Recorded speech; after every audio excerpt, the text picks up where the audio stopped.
Welcome back to the Good, the Bad and the Ugly podcast with me, Tony Murrell, proudly sponsored by That Prize Guy. This week's special guest is Luke Leyland, a man who's lived a life full of risk, purpose and pushing himself into the unknown.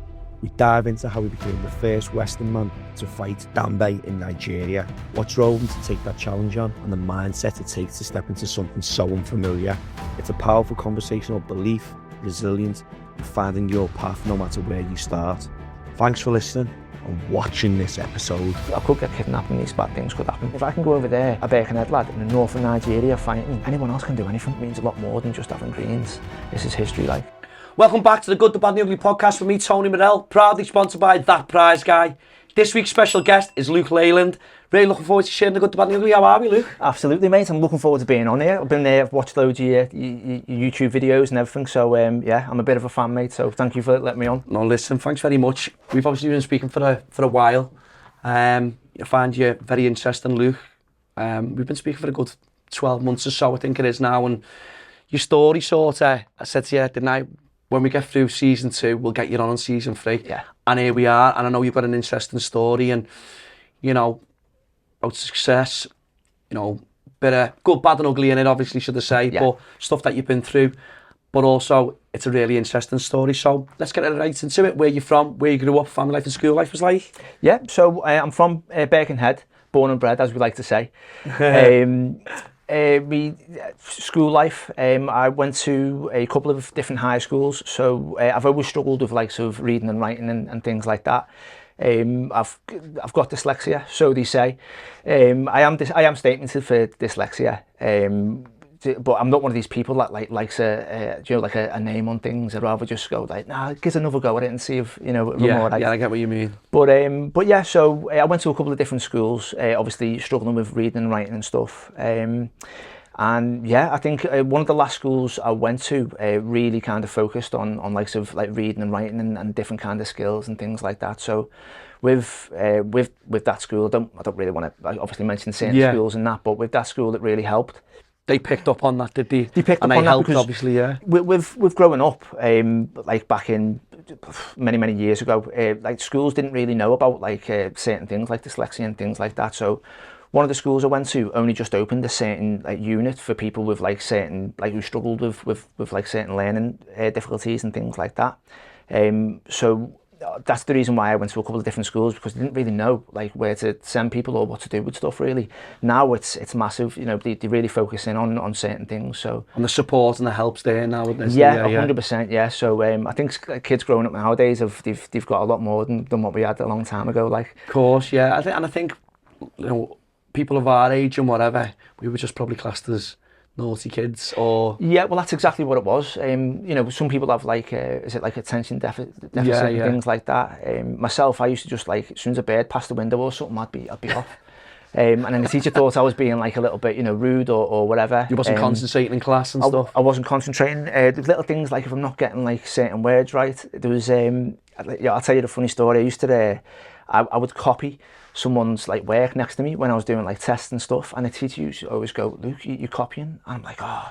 So I used to try and like not let her see me when I was like copying, and at the end I used to say, how do you know I'm always copying?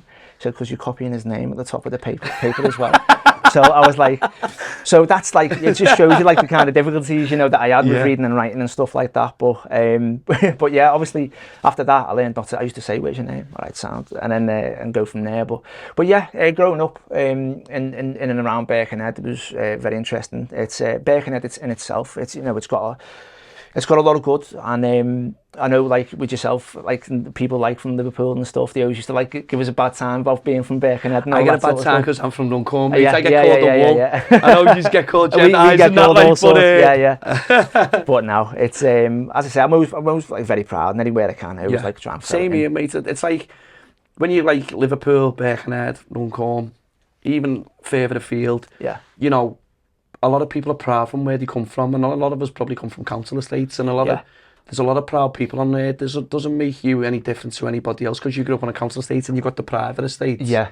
You've got the, there's real people on them estates where you go and knock on someone's door if you need some bread or you need milk or sugar. Yeah, exactly. Yeah. It's that community, where everyone looks out for each other, and I think that's wherever, you know, whether you're from Birkenhead, whether you're from Liverpool, or whether you're from Runcorn or further afield, there's always, you know, there's a lot of people who have stories that they're proud from where they come from, and that's how it should be. Yeah, 100%, yeah. And I think like some of the most interesting people in the world come from certain areas, don't they? So yeah, it's one of them for me, like. But Birkenhead, you know, as a kid growing up, you probably had a lot of characters, mates and that on the estate and stuff like that, yeah? Yeah, 100%. I mean, we were from an estate called Peel Avenue Estate, just in Birkenhead there, and there was a lot of characters there years ago. We've moved from there now, but like, you know, like any place, you get like interesting characters and stuff. I was brought up with obviously my mum and dad, but usually with my old fella and, you know, the old school boozers and things like that. So you've seen a lot of interesting characters there as well. Yeah.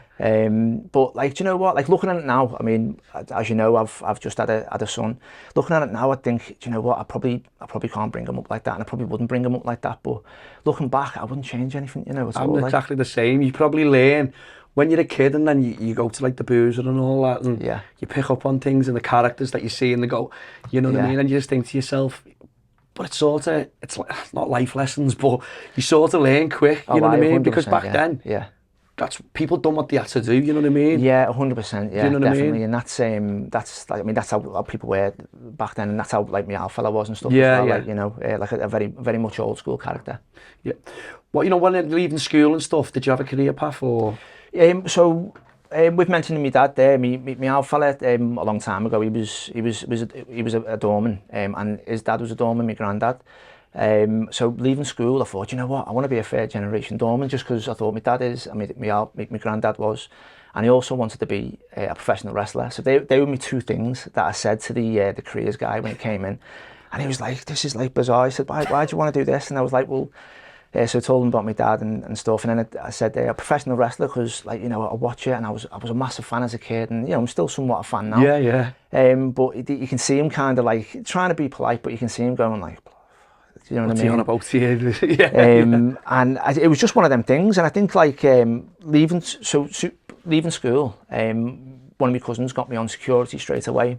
Actually before I left school, doing little bits and bobs in security, and I think I was one of the youngest security guards in Birkenhead at one point. And then I moved from that, and I done like a little bit of door work, and then I think I must have done it for about, say, 2 years. And I quickly realised this life was not for me at that time. It's a hard job, isn't it? It's you know what, that job is a job for certain characters, I think, and it's one of them.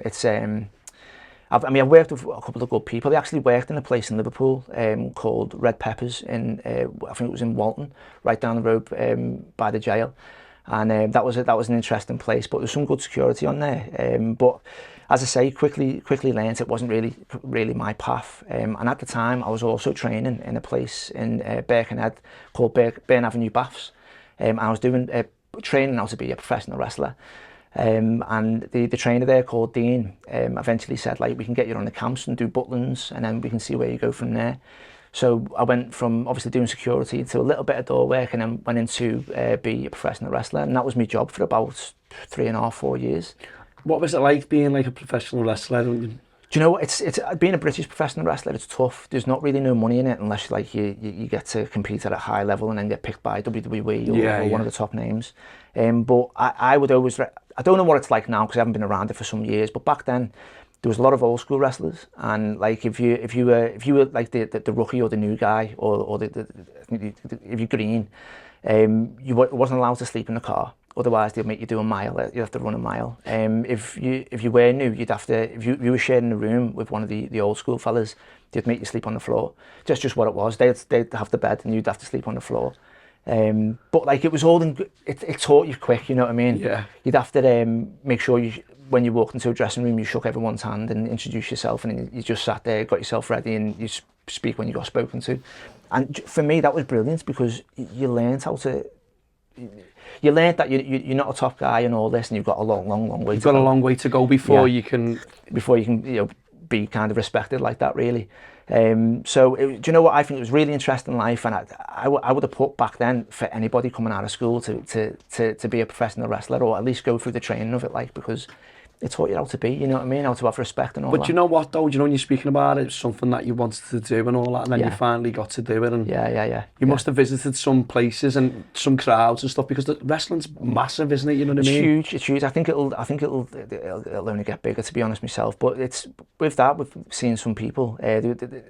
Again, back then it was different, because everyone knows now that wrestling is a little bit like, you know, it's thingy and everything else. But back then it was entertainment, is it? It's entertainment. Yeah. But back then it was something called kayfabe. So we'd always keep things kayfabe, and you wouldn't really tell people about, like, you know, any finishes or anything like that. And it's what the lads would call protecting the business. And that's the way it was years ago. And I preferred wrestling that way, because it was, I don't know, it was just a lot more to it back then, where now everything's open. But yeah, I don't know what it's like now, because I haven't been around it. But back then it was all about respect, keeping kayfabe, and it was a tough job, like. But one of the best jobs. This, Luke? Or what year was it that you were training? Do you know what? I'll have to get looking back. I know it was around probably 2010, maybe 9. Maybe even before that. I can after this I'll get you a few details up if you want. Yeah. Like a little bit of history. We can add it in the WhatsApp's picture of you and your wrestling club and that. You know, I'm not too sure about pictures, but you'll see my name back then was Luke Hardy. That's what they used to call me. That's what the old wrestling promoter. The Hardy brothers or something, wasn't it? Yeah.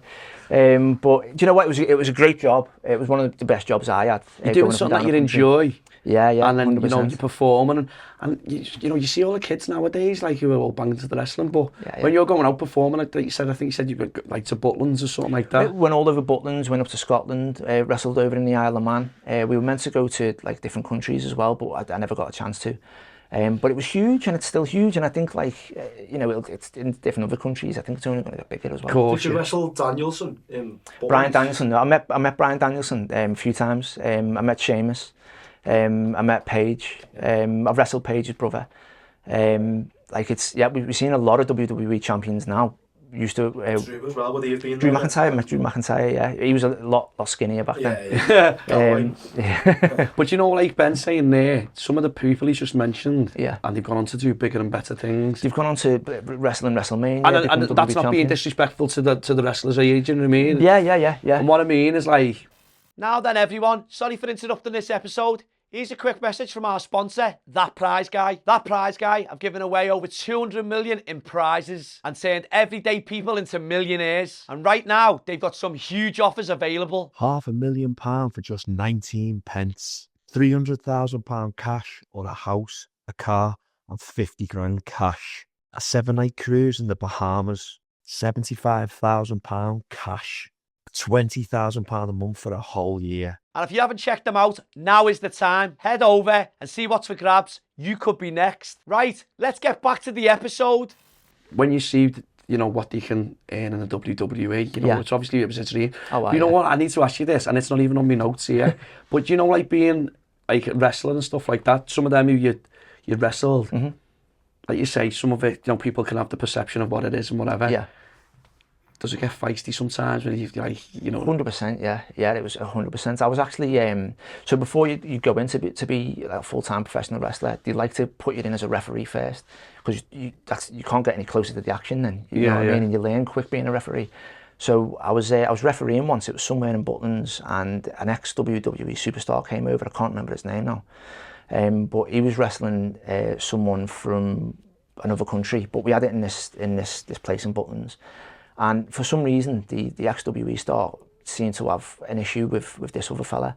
And there was real kicks going in and real punches. And I'm looking at the promoter, and the promoter's looking at me. And I'm trying to the referee as well, I'm the referee, but at the same time, I'm thinking, what's going on here? What do you want me to do? So in the end, it got a little bit feisty there, and the promoter just said, like, pull it home, go home, basically, like, speak to the lads. So you'd give the lads the signal to go home, and then eventually it got stopped, like. But it's been feisty a few times, and not only that as well, there's little things that can go wrong. So there was another lad who he took a slam, and someone went to jump up on the top rope, and I think he either fell or he's done something wrong, and he's just caught him on the edge of the lip with his like side of his arm there, and a couple of teeth come out. So there's things that you do in wrestling that, like, as soon as you do something slightly wrong, it can be game over, like. So it's like you're saying, losing teeth, and that's still a bad injury. But you know, when you see, like, off top ropes and stuff like that, and power like slams and all that, and you know, clotheslines and stuff. You think to yourself, it's wrestling's one of the one tough game like to get involved in, and to be fair, they make you train for quite a long time because you'll see if you stick it out.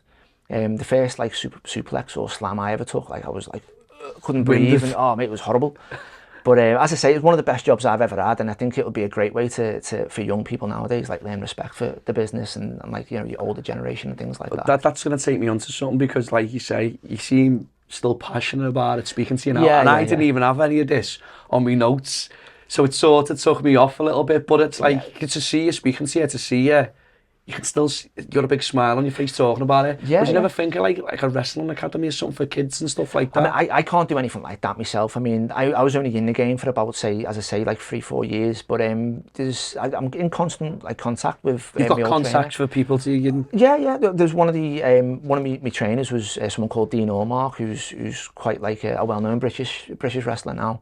I'd put him as one of the top British wrestlers, and I'm always speaking to him, and I'd love to be able to like go back and have one more match or something like that, you know what I mean? I might even try and do another documentary about it, maybe. Yeah. I don't know, but I've got a lot of love for wrestling. Like, it's given me some of the best times of my life when I was a kid. We used to, when I was a lot younger, we used to go around all the entries around Birkenhead, and we'd find like old couches and like bits of bed and stuff, and we'd get all like the cushions. For the ring? Well, we'd stick it on top of each other and we'd jump off like my mum's roof, like onto the thing, and she'd just see us like flying past the window. But like, it's just crazy stuff like elbow that. Elbow drops off the shed and all that. We'd found a ladder and we used to stick it on the side of this fence and we'd jump off it. Oh, it's crazy. The neighbours used to think like, what are they doing?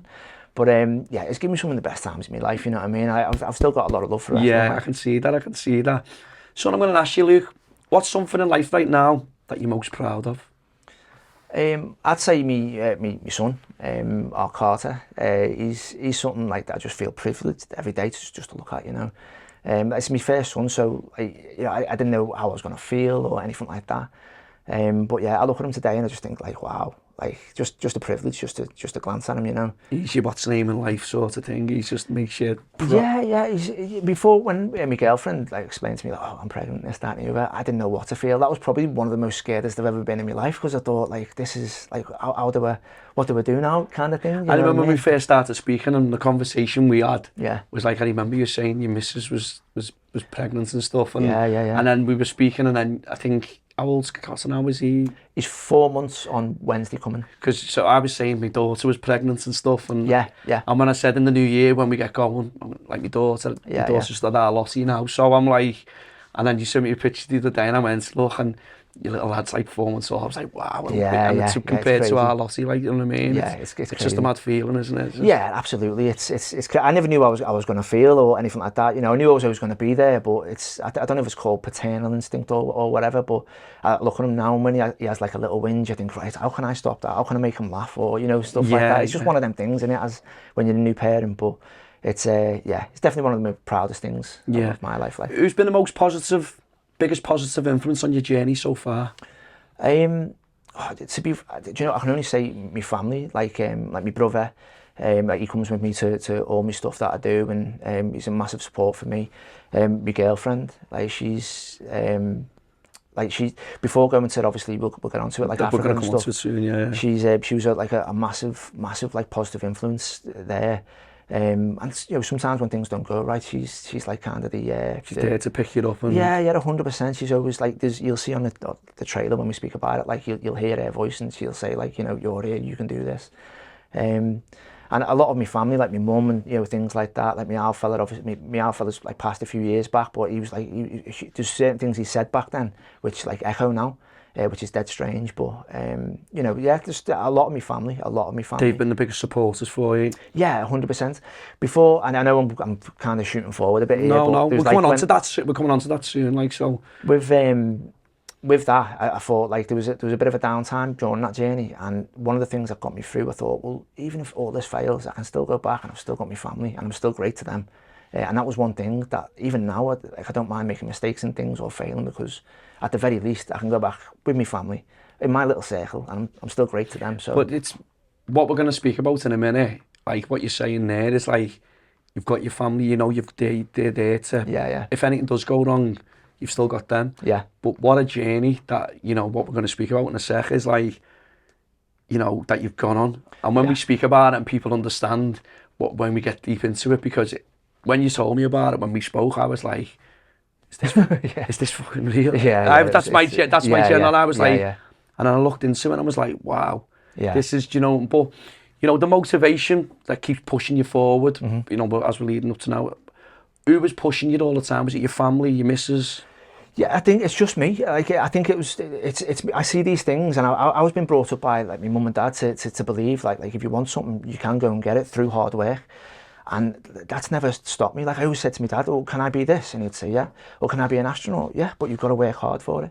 And you've got to like know where to start and then like keep it in your mind and go for it. So I was brought up like that. So sometimes like I speak to my missus and I think, is that a great like way to be brought up, or is it like a crazy way to be brought up? Because, doing things like we're going to talk about in a minute, some people see it as crazy, but I generally see it as like a destiny. And I could achieve it, You remind me a little bit, when we get something in our head, I'm going to do this. You're all in or nothing. This is it, yeah. And like what you just said about your dad there, when you said, when kids say to their mum or dad, I'm going to be a footballer. Oh, yeah, all right. And like, but they say, if you want to go and do that, you've got to go and do it. I want to be an astronaut. Some people go, fucking, Yeah. No, if you want to do that, you've got to work hard to do that. Yeah. Because you've got to work hard. And if you want something, it's like anything, you want something in life. Yeah.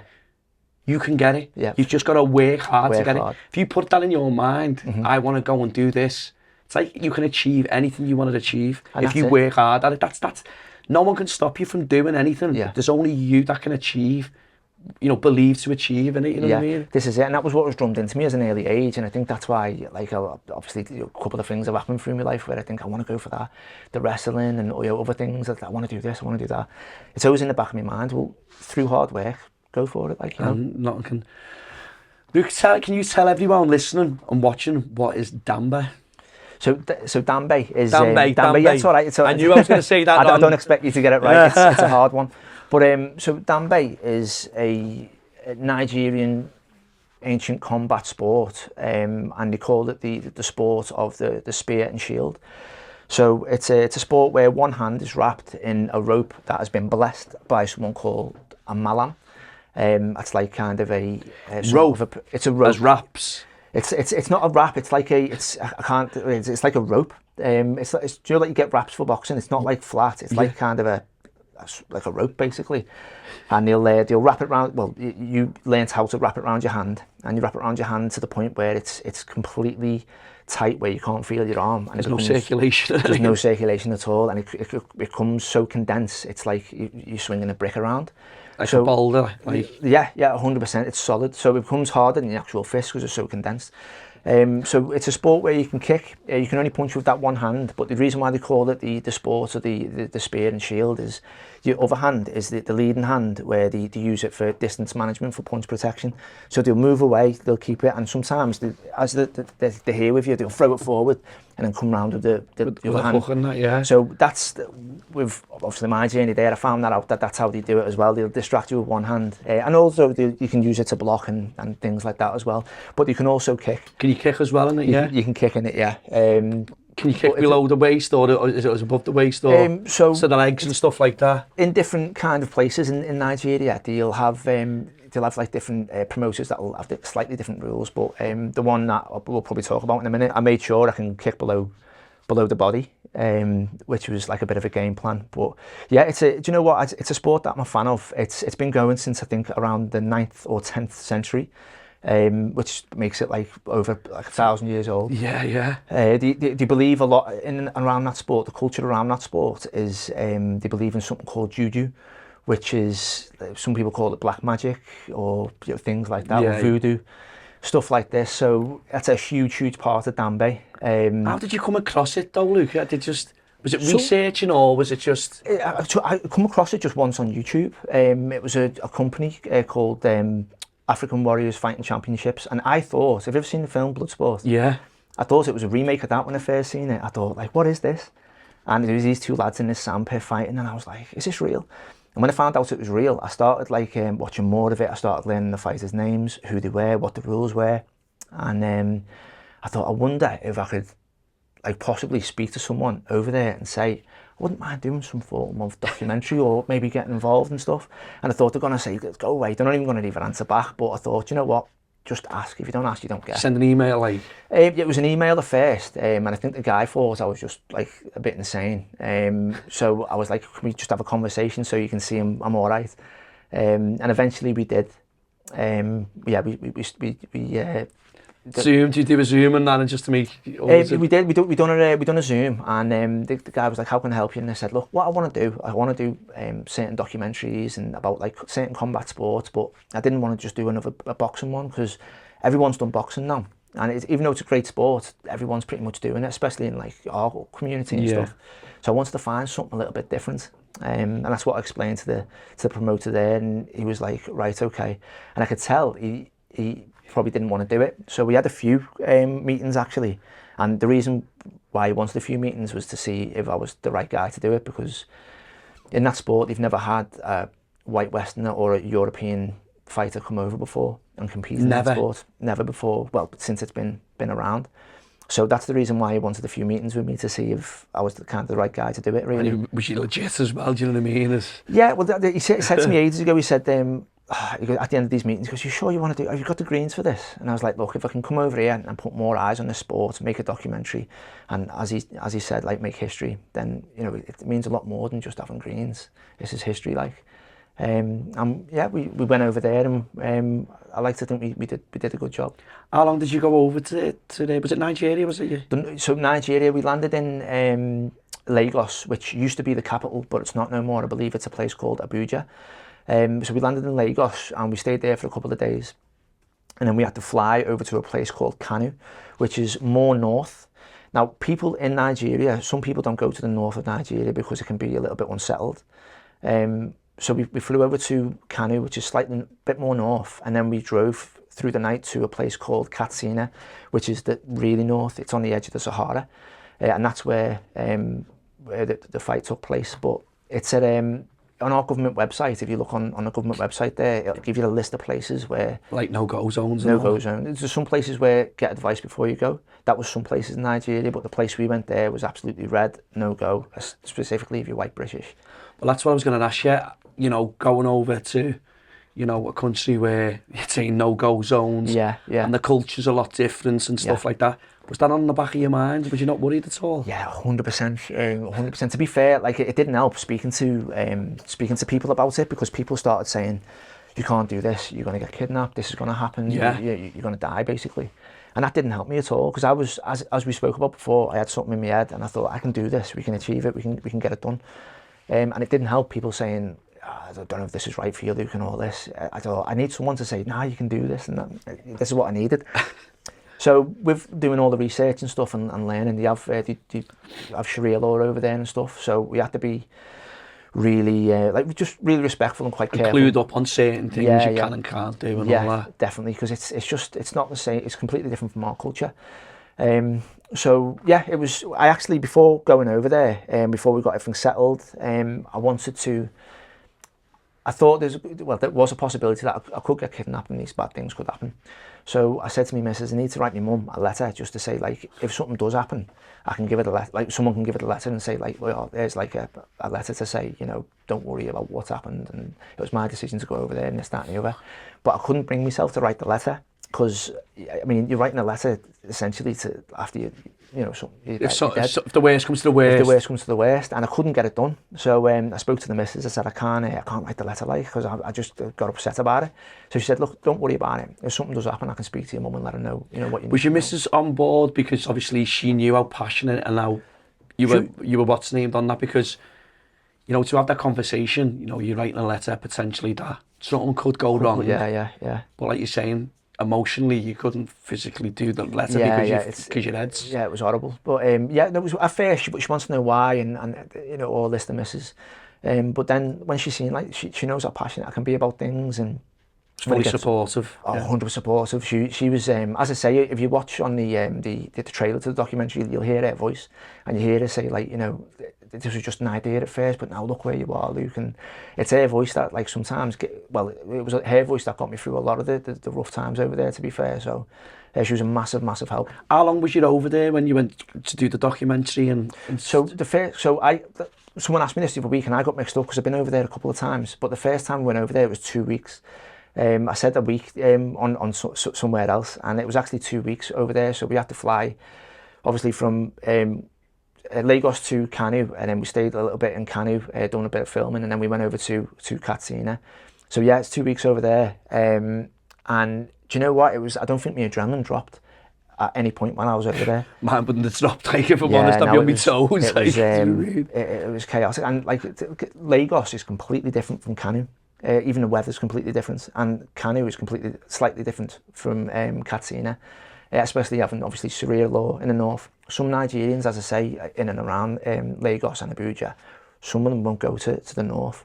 So going over there and like being, you know, in and around certain people and that kind of environment was just, I don't know, an experience to say. But you know, going over with your team and that, yeah. because like you're saying, you're making how many was in your team? So I didn't go over with a team. I actually went over by myself because I couldn't get certain people to go with me. The ass probably fell out of it, to be honest, but no, you know what I mean? This is the reason why, like, about the letter and all this sort of stuff. I thought, like, this could go really bad. So you had to do all the filming and... No, so how that came about was I had someone doing a bit of filming for me in England. We were going to try and do something in England before the Dambe idea.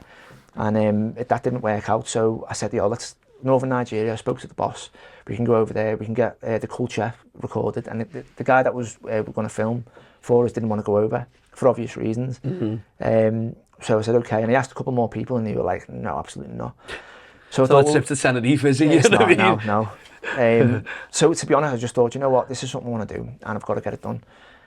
So with constant communication with the boss over there, I actually explained to him that, like, you know, the camera guy that was going to bring didn't want to come with us, and he said, okay, I can put you in someone who actually has done documentaries on certain cultures. See what you think of him. His name was Charles Solomon. Spoke to him on a meeting, and we just got on like a house on fire. Like, you set off straight away. Yeah. He's from America, but he's also Nigerian. And we had a laugh on the first meeting, and explained to him, like, I wanted this to be real. So, you know, if I lose or if something bad happens, I want it on camera, because you can't lie to the people. You need to be honest. Can't edit round, or like you want it real, raw. You want it real, yeah. So even if, like, you know, I look a fool, just put it in the documentary, because anything could do. You never want to lie to the people. Yeah, of course, yeah. People aren't silly, you know what I mean? They're going to see everything. So I wanted everything real, and he agreed. And yeah, Charles was there. When I got over to Lagos, that's when I met Charles and the Maxwell, the fighting promoter, and all the crew. Charles has his own crew, you see. And then that's when I met everyone there, and I was thankful that everyone was really sound and dead down to earth, really. Like, so I was like, oh, thank God. Do you know when you've gone over and you've met the promoter, yeah. Obviously you've met Charles and stuff like that, was it scary thinking, I'm going to compete in this, but who am I going to get matched up against and stuff like that? So before going over, they explained to me that I was going to be against... So this is going to sound... You do some research, you know, who you're fighting. Yeah.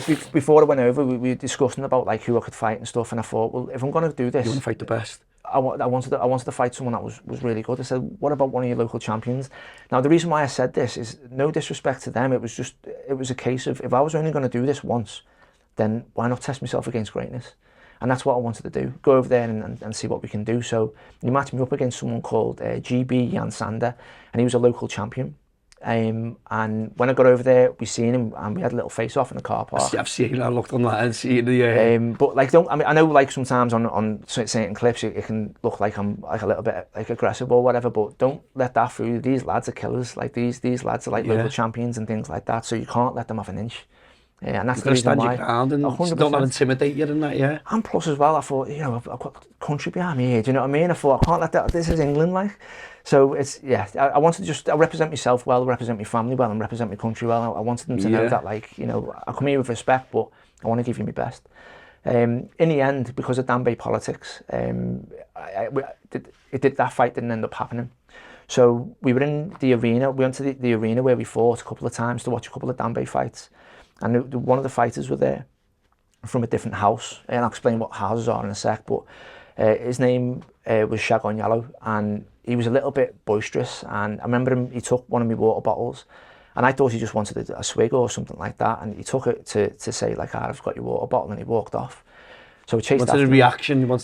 I think he wanted to try and, like, just, I don't know, test me or see who I am, or, you know, maybe take the piss out of this lad coming over. Yeah. So I chased after him, and he turned around and he kind of took a step back, because I think he thought I was going to hit him. And I just took the water bottle off him and I said, this is mine. And I walked back and I showed the rest of the fighters, like I said, it's my water bottle. And I sat down and the promoter went, fair play.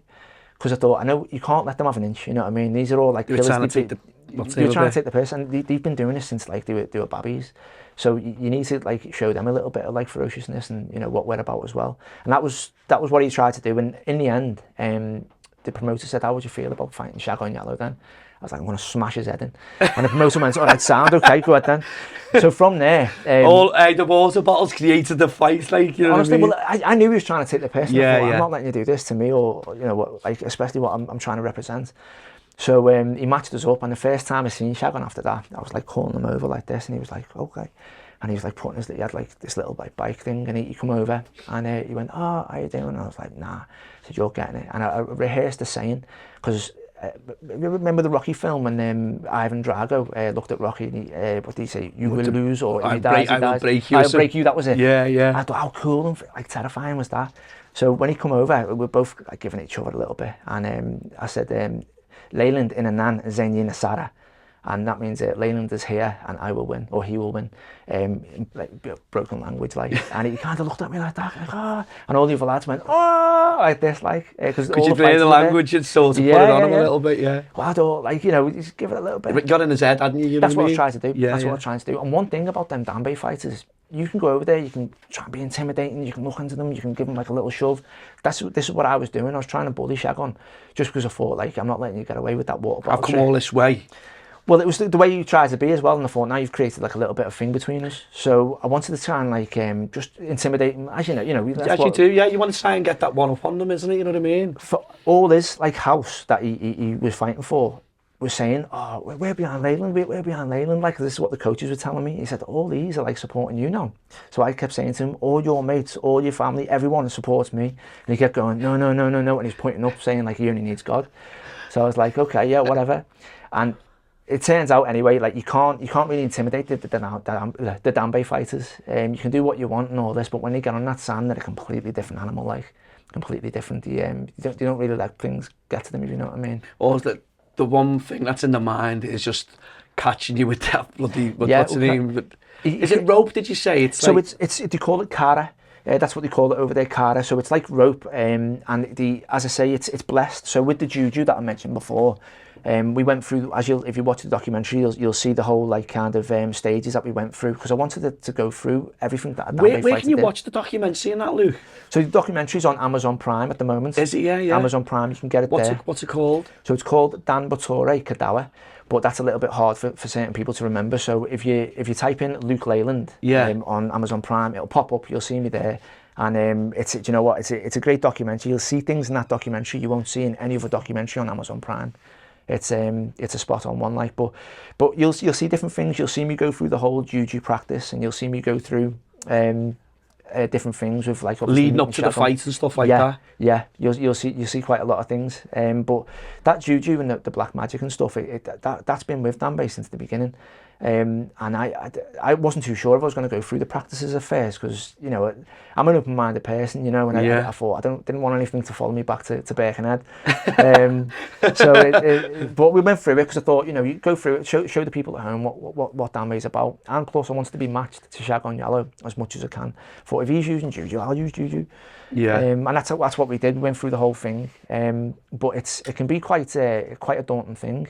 That juju and all that. Do you know what I was going to say to you as well, Luke? It's not as even if you could spar leading up to it. No, because obviously, the rope and all that, and you're getting cracked with that, mate. It cut you and. Well, it's years ago. Brutal, that, like. Yeah, no, it is bad. It is. I've been caught with it a couple of times as well off Shagon, and it does. It feels like you're being hit by a brick. But years ago, what they used to do, they used to put like little bits of glass in the rope. And that's just reminded me of Bloodsport. When you said that in Bloodsport, where he dips his hands in the glass. Yeah.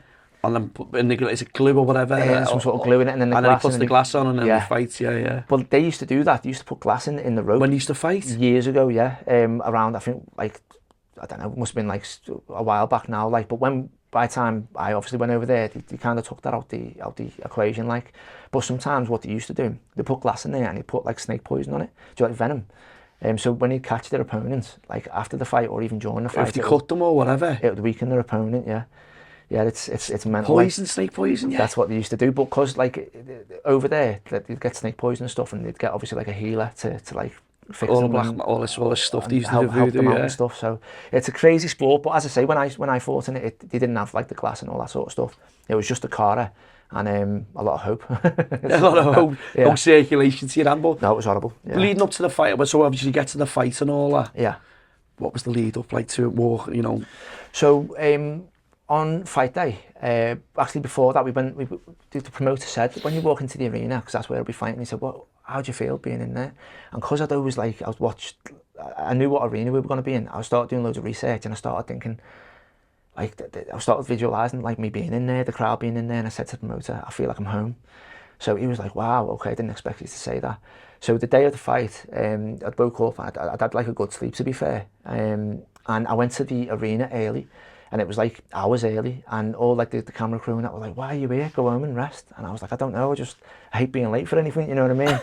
And they were like, "Well, go home, get your rest." Yeah, 8 hours early. Yeah, I know, that's what it was like. So I went home and I just sat round, made sure I got loads of food on me. If you watch the documentary, I was really lean going over there. And in the documentary, do you see all this, the build up and all that to the... So yeah, you'll see bits. You'll see like them getting all like the preparation ready and all sorts. And then I think you see a couple of fights on that show, on the documentary. But going over there, I was really lean, but I'd overdone it, so I was a little bit too thin. So on the morning of the fight, I got up and made sure I had like a good meal and stuff. And then it was just like a moment of just waiting around, really, and like a little bit of meditation, calming yourself down. And that's really where I really realised, look, going out there now, look how far you've got. You're doing a documentary, you're making history in this amazing sport. Doesn't matter what happens, like you'll be able to go home, the family's going to be there, as we spoke about before. Yeah. Getting closer to the fight, I was going over I had like a little game plan in my head.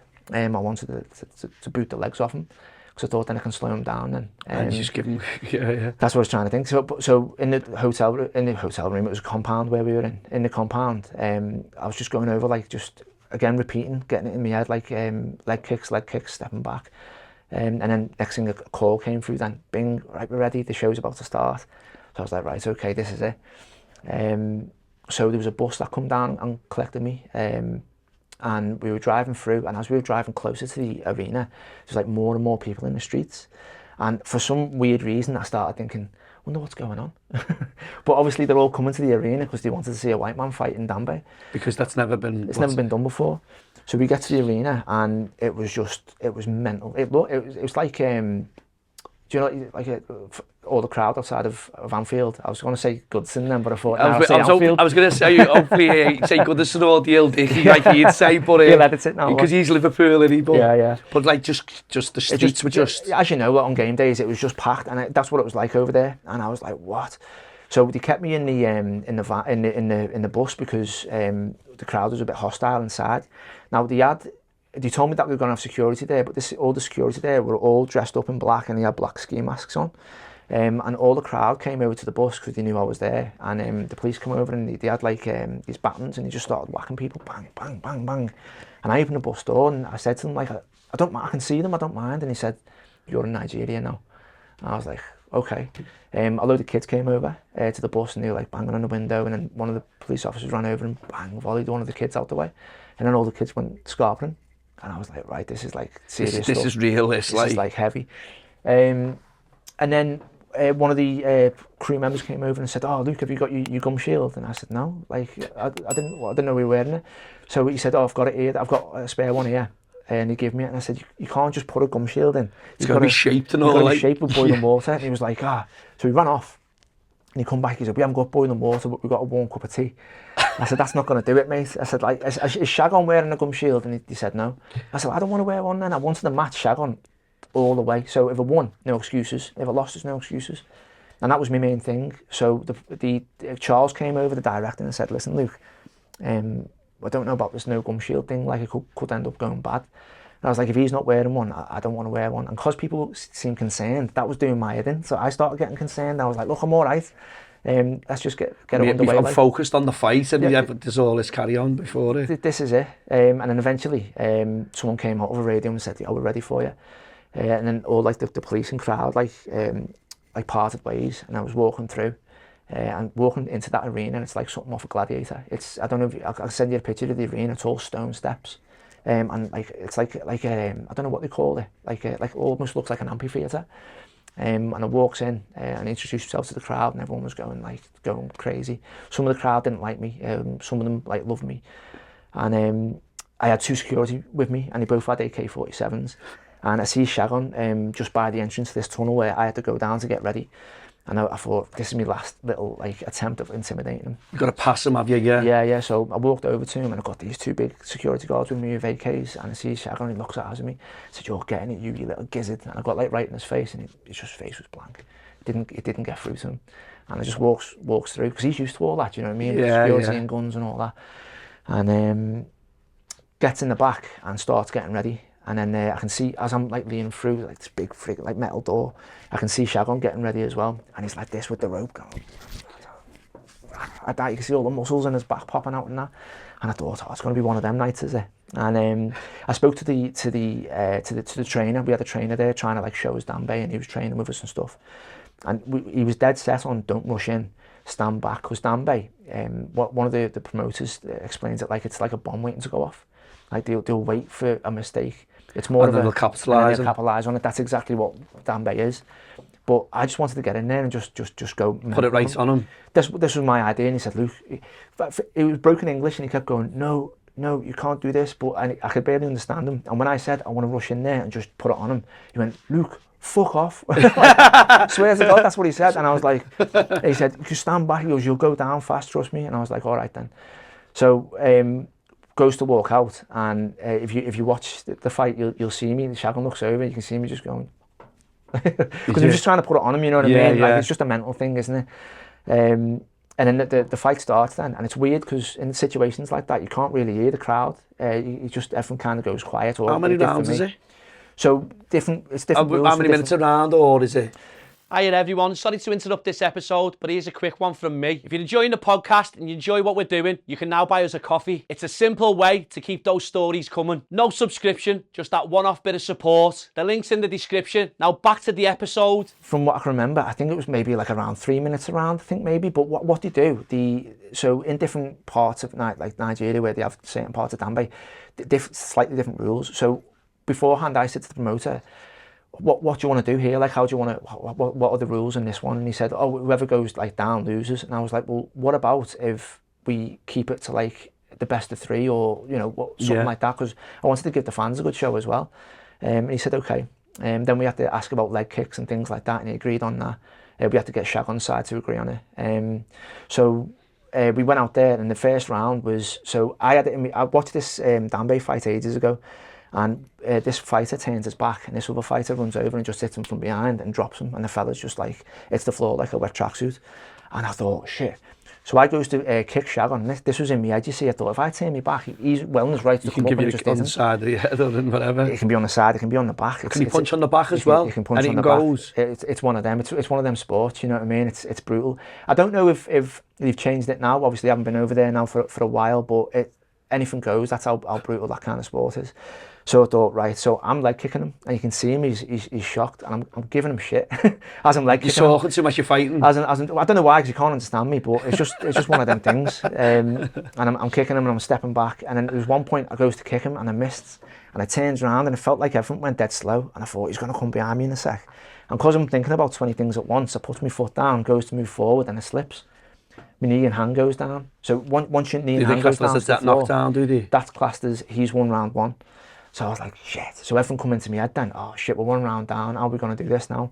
So goes over, has a swig of water, and because I'm trying to breathe as well, I swigged the water and inhaled some water, and you can see me going, but as you know what it's, in that situation.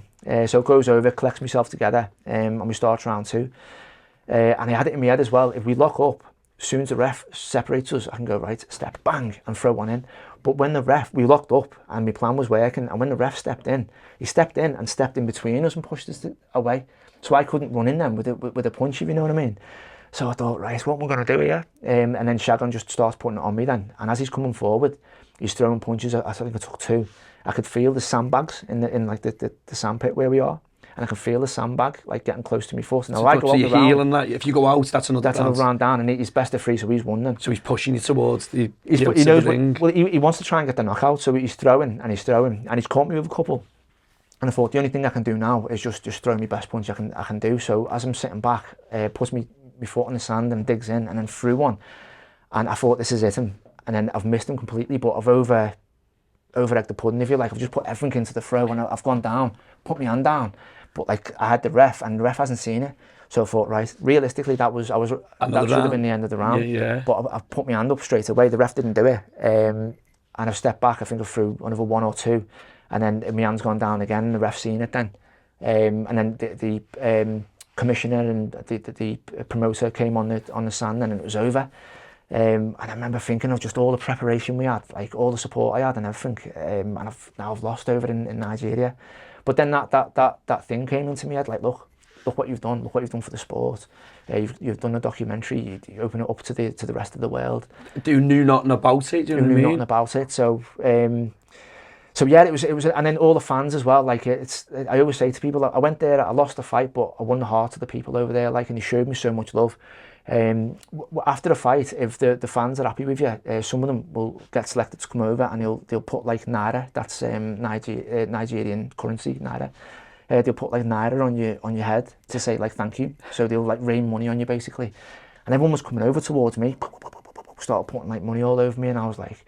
And Shagun didn't really get. He should have got everything really. He's just defeated the foreign. He sort of won the hearts of all the crowd. That's exactly what happened, and I was like, bloody hell.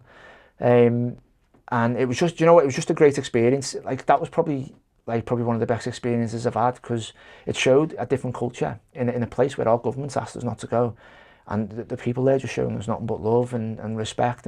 But you've opened that up front to the world, where, like you say, it's no-go zones and stuff like that. Like you say, you've gone over to something that you were really determined to go and do.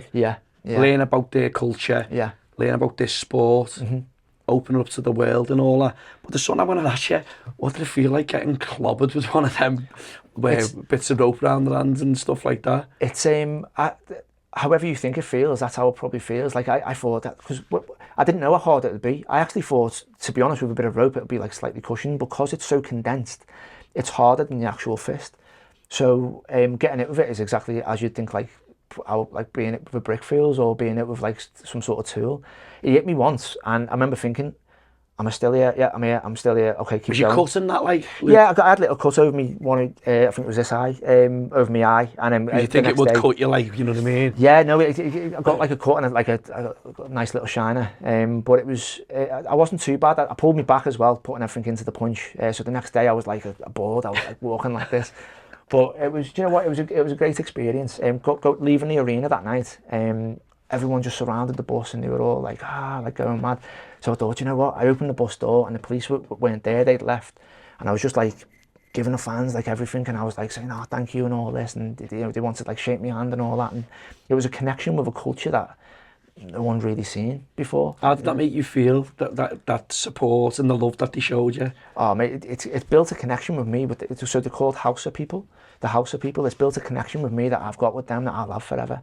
The way they treated me was just absolutely amazing. Something you'll never forget. Yeah, something that, like, sometimes on the internet now, since coming back, I'll get like the odd like negative comments, certain things, and sometimes it's like a Nigerian or one of the Hausa people defending me. And it's just it's lovely to see. From all the way over there, you know what I mean? Exactly. Yeah. It's mental. It's mental. But I've got memories there that I'd love to pass on to, and then tell our little Carter and say. Once upon a time in look what your dad went and done, and that, and it's just... Yeah, well, it's stories like this that I kind of want him and some of the other family members and whoever watched the documentary just to see it, and not really like connect it with fighting, but put it as in like you can do anything you want. Do you know what I mean? If I can go over there, a Birkenhead lad in the north of Nigeria fighting, making history in this amazing sport on the edge of the Sahara, then anyone else can do anything. You know what I mean? Yeah, and you've made the documentary, but like you say, that documentary's on Amazon Prime. Amazon Prime now still, yeah. So you can see that. What's the full title of it again, sorry? So it's called Dan Batore Kadawa. So what that means is the Englishman from House Kudu. So I was inducted into a house over there. So different tribes fight for different people from different areas fight for different houses. It's like a gym or an area, if you like. So I was inducted to that. I was the first non-African to be inducted into a Dambe house. And they named me, they gave me a name called Dambe Kadawa. So I always say to the missus, it's Dambe Kadawa here. She says, shut up. He tells me to do one and all that. Like, I always take the mick. But, so that's that document. But the other documentary, Forged in Stone. Forged in Stone, yeah. So yeah, where are you? That's been... That's done and dusted. That's on YouTube. Yeah. That's on YouTube now. We done that, I think, not long after coming back from Nigeria. So just a quick story on coming back. When I came back from Nigeria, I was a little bit like, I don't know how to explain it. Like, I was a little bit lost, because so you come back from somewhere like that and you do something like that, and you come home to like just like a quiet room. You're back to the norm, yeah. I couldn't handle that, mate. I didn't like it whatsoever. I was like, at the time I was getting sent home from work, and I was just not. It just wasn't right. It just wasn't. You couldn't put your finger on it. What it was? I don't know what it was. I can kind of like, when I hear stories about like, you know, like people going away to like war and things like that, I can only assume it might have been something similar to that. Like a PTSD or something. Or I don't know. I mean, is that what you see? Like you saw something similar like that? Well, when I hear like stories about people come back to like being like in a quiet like house and all that, and they can't really settle and all that sort of stuff, I was like that for a long time. And the missus said, Eva, there's two options here. Either you need to dive back into something, or you need to go and like seek help. You can go and speak to someone. And I thought, I can't, you know, let's try to dive into something like, and that's how Forged in Stone came about. So I've always wanted. Forged in Stone is about medieval combat. Basically, there's a sport now. I think they call it Birkenhead or Birkenhead, and it's basically people dress up in medieval historical accurate armour, and they have like a sword which has been blunted, and obviously a shield, and they'll compete in like a cage, and it's like armoured MMA, some people call it as well. And I thought I'd love to have a little go at that, and again do a documentary on it, on the training, the culture around it, and get involved in that. And jumping straight back into a sport like that really helped. Kind of like just, I don't know, find purpose again. I think that's what it was. You reckon that's because that's what I was going to say. You know, if you ever doubt it, I know, because you seem very like a very positive person. You put your mind to something, you follow through with it. You know, like you say, you're all in or nothing. But did you ever doubt yourself, or you felt like giving up, or when you come back? Is that sign, do you think, when you come back from Nigeria? I didn't know like how to feel when I came back, really. Like I knew I'd done something really good, but then I thought, like, is that it now? Like all the effort and everything like that's gone into it, is everything over? I felt like I'd kind of risked my life for at the time, like nothing, because it was dead quiet, and I thought, like, I need to get back into something. It was just too quiet, I think. But yeah, it's just, I think it's with that, going into that, I think what it was, I think just going into something and then preparing for the worst, and then, you know, trying your best at everything. It can, coming back, it takes a while to get out of that mentality. So over there was a couple of things. I lost my case when I first arrived in Lagos. I had all my stuff in. Before going over, I had to get a load of injections, and he gave me medication for malaria. And he said, don't get malaria, because there's like a possibility that you could die from it, especially like certain types of malaria and stuff. So I was like, oh. So going over there, I lost me bag. I didn't have my malaria tablets. Oh, that's going. You know what I mean? There was one time we were in, again, the north of Nigeria, and like in Katsina, and you see on, like, you look at like health, the NHS health website in certain parts of Nigeria, and this part was like just totally red with malaria. And in Katsina, they don't have malaria prevention tablets. They have malaria treatment. So we couldn't get any medication, and one night all you can hear is like zzz, zzz. I'm thinking that's got to be a fly or something, but it's not. It was mosquitoes. And the next morning I was all like bit and stuff, and I thought, am I going to get malaria? And I'm going to. That's running through your mind, yeah. There's stuff like that going on. I couldn't get no reception over there, so I couldn't phone back home. Looking out the window, like it just wasn't home. Do you know what I mean? It was a completely different place. Certain areas over in Katsina looked like some pictures that I've seen of Baghdad and things like that. It's just a completely different world. That's what it looked like.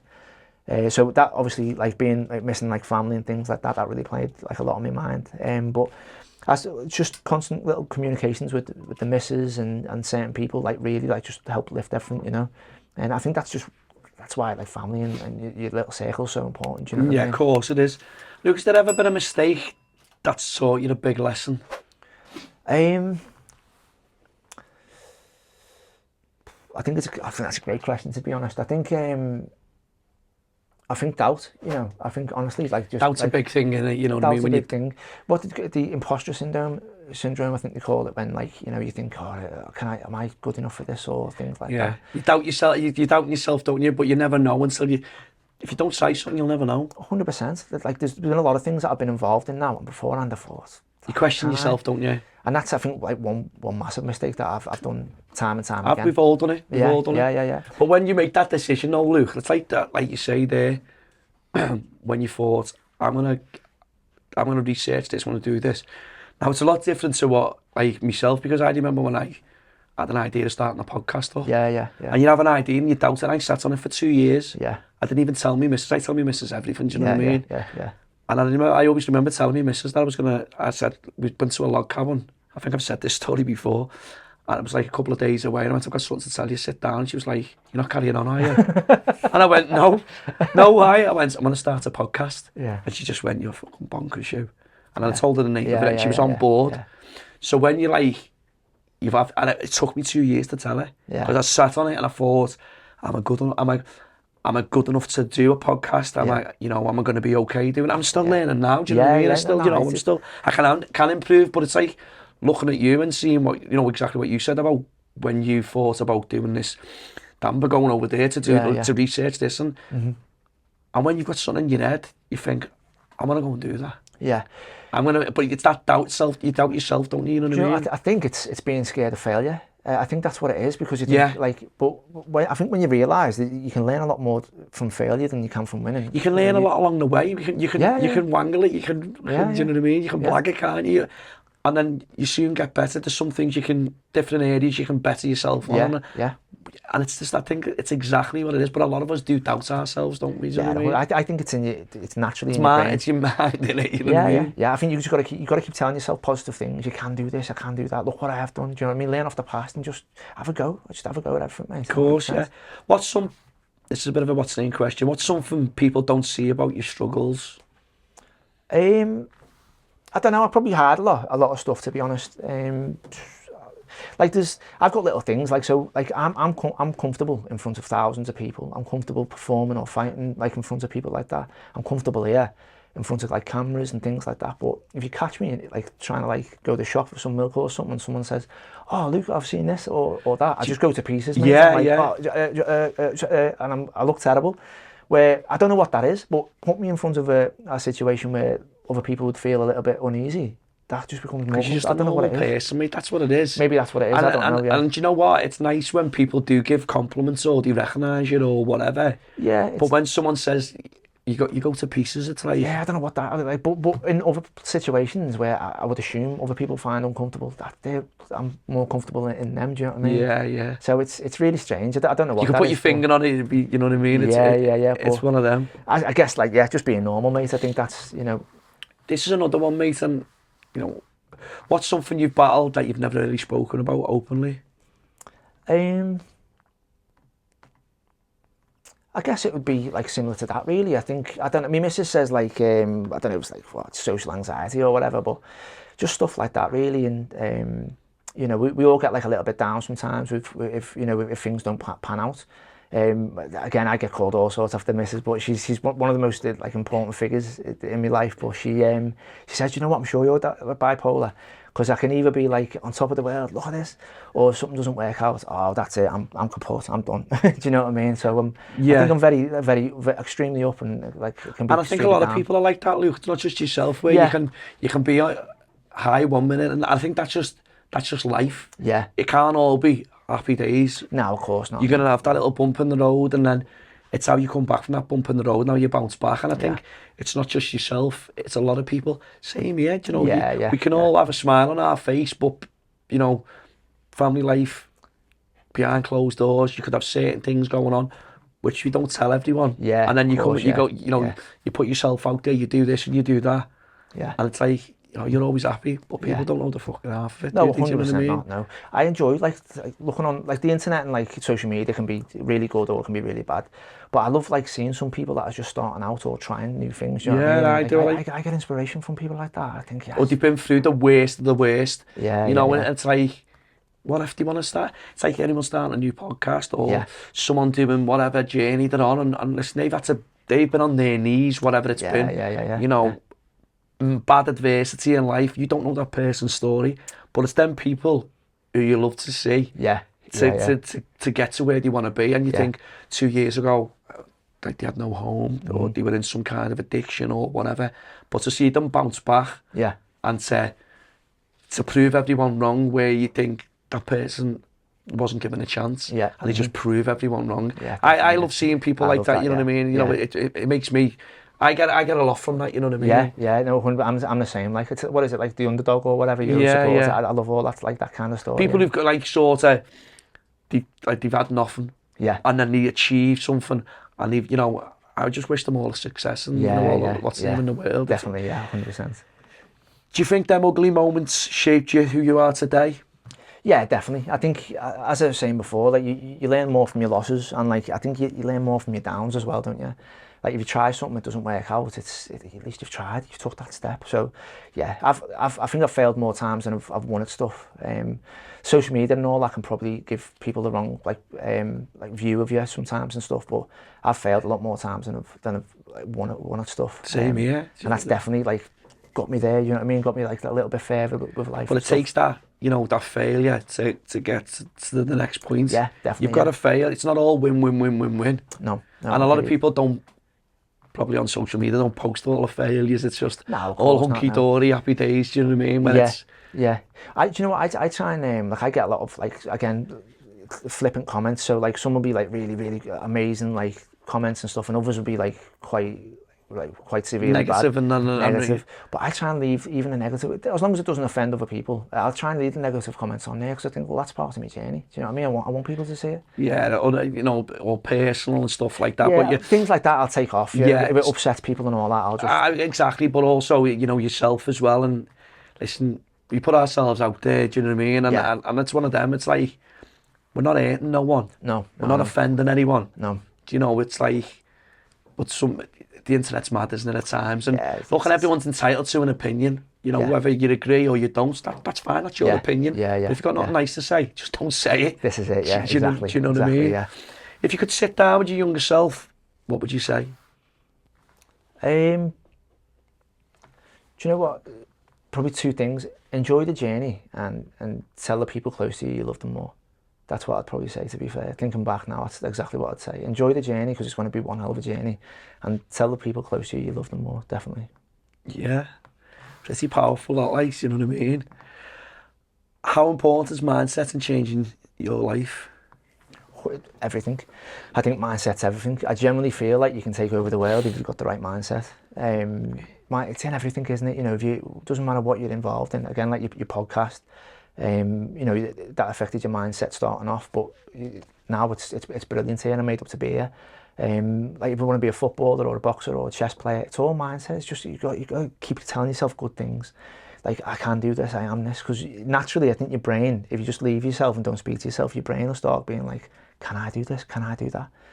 Mindset's everything. It's in every single thing. So yeah, I think it's very, very important in anything. It's what's the point that, like you say, you know, with doubt itself, it's doubt, isn't it? Yeah. I think everyone's got it as well. And everyone does. And then sometimes people can get their heads around it. Yeah. And if you're, you know, if you want to do something, you go and do it. And if you want something, it's like anything. Like I always say to my kids, you know what I mean? If you want something in life, you've got to go and get it. If you want to go on holiday or whatever, you work hard to get it. Don't just get it given it. Yeah. You've got to go and work and earn it. And it's like you said, from an early age, like your dad said, look, if you want to, Dad, I want to be an astronaut. So lads, you've got to work hard at it. Dad, I want to be a wrestler. Well, right, you know what you've got to do. You've got to go where some people can be negative and, it's not going to happen, that, John. You know what I mean? Exactly. You know what I mean? Do you know what? I think that's a great point. And I think like parents now especially need to like kind of click onto that. Like you've got to be careful what you say to the little ones when you ask you about stuff like, can I be this, can I be that? I think you've got to support them. Yeah. You've got to input that into them so much. Yeah. Because it can affect them, you know what I mean? It when can you go, my mum and dad don't believe me, I can be what's it? You can be anything you want to be. 100%, yeah. Do you know what I mean? That's it, exactly, yeah. For anyone listening and watching and struggling, what would you say to them? I think everyone's different, aren't they? Like, you know, I like to think people haven't got the answers for every single individual. Everyone's different, like, but you know, everyone's struggle's different. But I think you just got to figure out what you're struggling with, and just do not be afraid to fail if that's what you're struggling with, like. But it Best depends have what people failed, do. haven't they? The best have failed many times. Yeah, 100%. I don't think you really know what winning feels like unless you've failed. But depending on what the struggle is, I mean, we don't have the answers for everything, but speak to the ones closest to you, and don't be afraid to fail. What does the good, the bad and the ugly mean to you personally? I think it's everything. I think there's good. I love the name of it as well, because there's good, bad and ugly in life, in everything that you do. You're never going to have a job and just like have a perfect job every single day, are you? Do you know what I mean? There's going to be good, bad and ugly parts. So I think that just sums up life, to be honest. Life is good, it's bad, and it can be ugly, can't it? And that's exactly why I called it the podcast. Yeah. I mean, Mrs. was on board when I told her. She was quite happy after I told her, like, but no, but it's right. That's why, you know, I say in life, everyone goes through good, bad and ugly. Yeah, 100%. Do you know what I mean? And that's the message, like, our podcast stands for, because like we all go through good, bad and ugly in life. But what's family life like today for you, mate? But do you know what? It's brilliant. It's a life lesson, like, innit? You know what I mean? It's certainly a life lesson, but it means everything to me. It's brilliant. And people said to me before I had our car, they said, "Oh, that's it now. No more adventures for you. You're not going to this country, or you won't be doing that." But having Carter now, looking at him, I think that now it's the only thing I should be doing, because I should be creating these stories and showing them that you can do anything that you want to do. So family's everything to me, and it's without family I wouldn't be able to do anything. I wouldn't be able to go like wrestling. My half fella was the first one who took me into the wrestling gym. Like going to Nigeria, the support I had from my girlfriend and my family was huge. That I wouldn't have been able to go there. Helped me with some things as well. Again, like, I'm not really great at documents and things like that, but support that I had there is amazing. And even little things as well, like, coming here and doing things. There's a lot of support behind me, as you can see. Your brother's here today and that. And like there was just to finish on that. I'll let you know this little story. Over in Nigeria, I went back over, and I think I spent a week over there, and we were doing the like a screener, it's called, for the documentary. So you'd screen it over there, and you'd show the documentary. And this photographer came into this little place where I was staying. He took all these great pictures. I had like a beer in the fridge and all this sort of stuff. And he left, and I remember sitting there, and this overwhelming feeling came over me, like I just didn't feel great. And I thought, what's going on? Emotionally? Yeah. I thought, what's going on here? Like, I'm at like this event that I'm, a big massive part of it, and look what we've done. Why do I feel like quite down? And what it was, like, I like to kind of like think, like, why am I feeling like this sometimes? And what it was because I was there on my own. And I remember feeling like, whatever you do, like, you should have someone there watching you, do you know what I mean? Sharing what you're doing with you. Yeah. And I remember phoning the missus, and she said, "It's all right, we can see stuff online." I said, "It's not about people seeing stuff, it's about sharing it with people." Like, you want them to share this with you? Yeah, share this with me. So that's what I remember, like, just the feeling being about, like. So this is why, like, obviously my brother being here with me here now, and I was at like an awards function a couple of months back, and my sister was there with us, and that's like the most important thing. Do you know what I mean? Family means everything. Yeah, just sharing it with people. You know what I mean? Not so they can see it, just so they can share it with you. You can see, obviously, when I'm speaking to you, like, a bit emotional, and it's nice that, because family does mean everything to you. And what I wanted to touch on was, like, your missus, because the support for you to go to another country, obviously with the risks and all that, but 100% behind you. Yeah, I mean, she sounds like she's a keeper, mate. Yeah, 100%. No, she is 100%, and like, people sometimes, I probably don't give her enough credit sometimes as well, because she's forever there for me. And when we had Carter, we had to have this conversation, and I said, this is like, am I not going to be able to travel again or do this? And she said, "Luke, I'm never going to stop you from doing anything. If you want to go and continue documentaries, then we'll still be here waiting for you." Like, and to get something like that is 100%. Most businesses be like, no, exactly. You know what? Take your case and get over to Nigeria, lads. You know what I mean? Yeah, no, this is it, and this is why I consider myself really lucky to fall into those circles and stuff, like, So, she's a massive part of what I'm doing now, and hopefully what. That's brilliant to hear, that she's fully supportive and she's right behind you. What's in the pipeline for Luke Leyland? Oh, just do you know what? Got more projects coming up? Or? Yeah, I've got so many ideas. I want to do this forever, like, until I'm like hopefully 90. Do you know what I mean? I'll be doing something in some other country somewhere, but Yeah, there's places. It's all in the self-funded as well, isn't it? Is it also? It's somewhat, yeah. So there's certain parts I've had to throw into like certain documentaries. There's obviously the medieval combat one. Like obviously I had to put like a little bit into that just for the cameraman to come over and do all this sort of stuff. Cost and stuff, yeah. So but I mean, don't get me wrong. I mean, I've got no money at all. Like, but I do little things to try and like see if I can pay for this or whatever. But I've got so many ideas. I'd love to go to Peru. There's something over there called Takanaku. I'd love to go to Japan and try sumo, or Brazil and do Brazilian jiu-jitsu and just do documentaries on these kind of things, because people aren't doing it. And like the things as well is, say, Brazilian jiu-jitsu, going there to Brazil, doing Brazilian jiu-jitsu, that's like culture there that like I want to get. It's heavy that as well. Going to like Peru, doing Takanaku, that's like another kind of fighting culture over there. You've got to be in these places doing them things. Like doing Dambe in like Birkenhead wouldn't have meant nothing. Do you know what I mean? Like going over there to the north of Nigeria, meeting them people, finding a culture, doing Dambe there.